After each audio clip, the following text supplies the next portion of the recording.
Realtree's Midwest Whitetail is brought to you by Nikon, Ozonics, Redneck Blinds, Rocket Broadheads, RTP Outdoors, Trophy Rock, Spot Hog Releases, Wilderness Athlete, Viking Solutions, and Realtree. Day 7, October 16th. For this afternoon's hunt, I'm going to do a little bit of a recon mission. It would be on the north side of the ridge where I think this old 8 is bedding. He's still the #1 buck on my target list, and don't have anything very recent on him. We've got quite a few pictures from back in late September, and I haven't had any cameras on corn for a while, so I'm just trying to pick him up here or there, you know, almost randomly on the cameras that I've got out, and I haven't been picking him up. But I think that as old as that deer is, and the way that we've seen these types of bucks behave over the years, he's probably moving plenty in daylight. The side that we're going to, the side of his bedding area, sets up well for today's wind. And it's a spot that I showed you 10 days ago or so. It was an area with a lot of green beans that now are starting to turn yellow. So we've probably got a little bit of a ticking clock on this spot. The deer may feed out into this field, but there's only one place where they can cross this deep ditch that leads into the next field. And that's where we're going to put our tree stand this evening. I went in ahead of time with the four-wheeler and dropped off the stands. It's a spot where they're used to human activity, so it wasn't going to be any big deal if I went in there and made just a little bit of noise, which, you know, I don't even know if they heard me. But that's not going to be an issue. Saves a lot of work on going in there, carrying all that stuff. Normally we would go in on the creek, follow the creek all the way up, and then there's the ditch right to that crossing. But as thick as it is, with as many leaves as are still on the trees this year compared to most years, there's no way that any deer around this field are going to be able to see us. So we're just going to walk the field edge in, which is going to be a lot easier. And then we'll probably have to walk the creek out just in order to avoid any deer that come out into the field this evening. It should be fun. I know we're going to see deer, and I think the wind sets up really well for where we're going. And the crossing has got a lot of fresh tracks on it. So, you know, the opportunity is definitely there to get a crack at this buck, or maybe a different one that we don't even know is there. But like I said, for sure we should see some action this evening.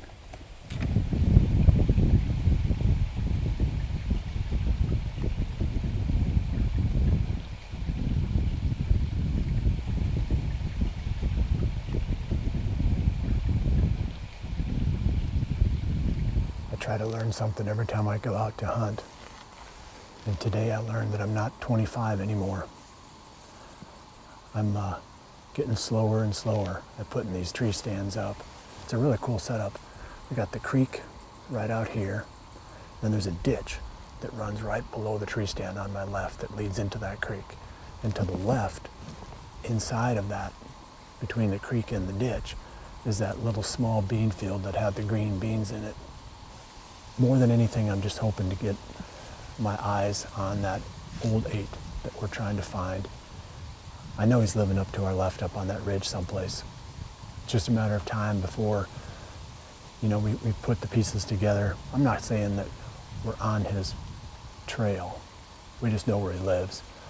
So anytime you know where a buck lives, as long as you're careful, time is on your side.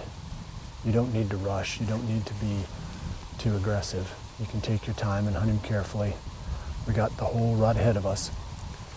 So we're not going in too deep tonight, but this should be a pretty cool spot. Maybe see some deer, maybe shoot a doe or two, and, you know, who knows, maybe that old 8 will pop out.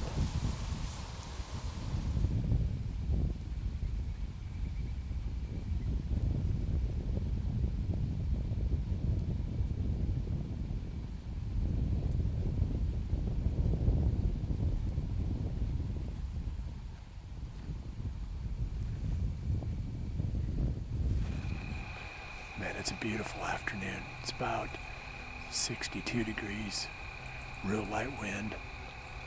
It's a southwesterly wind. We had that cold front that swept through most of the Midwest, I'd say, over the weekend. We're on the high pressure side of that. It's about 5:30 right now, and we've got 2 small bucks and 3 antlerless deer in the small bean field to the side. And that's where we figured they'd come out.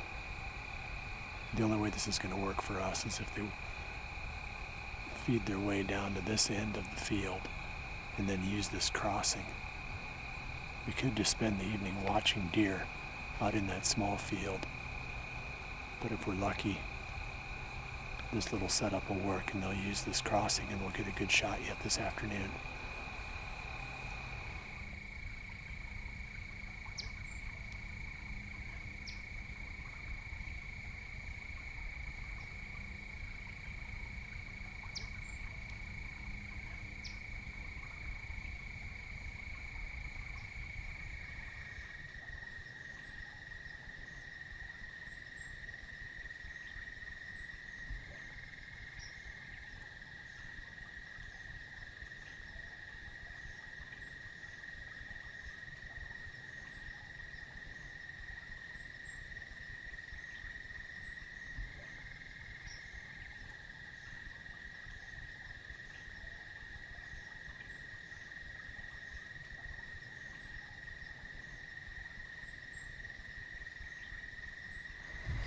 Got about 20 minutes left before the end of legal shooting time. Fair amount of action here.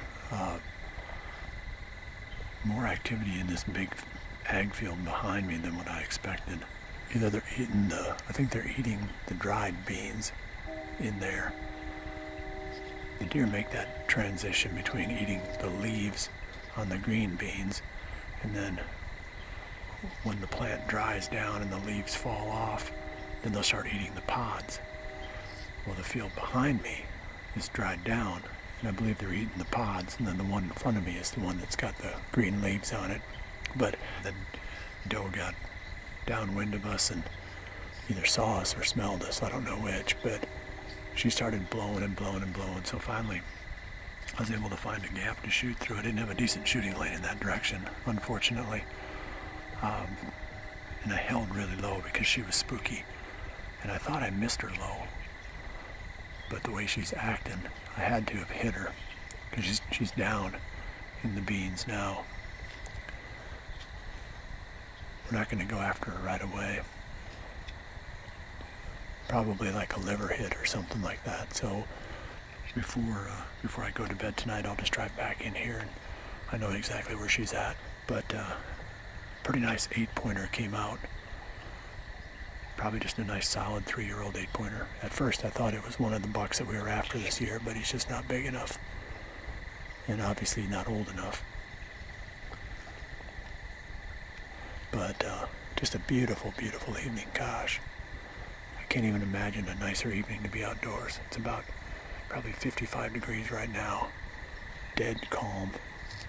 The thermals are pulling right down this little ditch, down towards the creek. So none of the deer are picking us up anymore because now it's just 100% thermals. I'd say I'm not going to come back on camera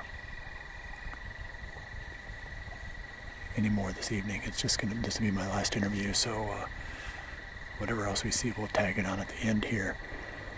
And I'm not sure about tomorrow night. I think I'll probably hunt again tomorrow night, as long as it stays like this. I mean, this is an awful lot of fun. I mean, it's just beautiful to be outdoors on days like this. So keep checking back.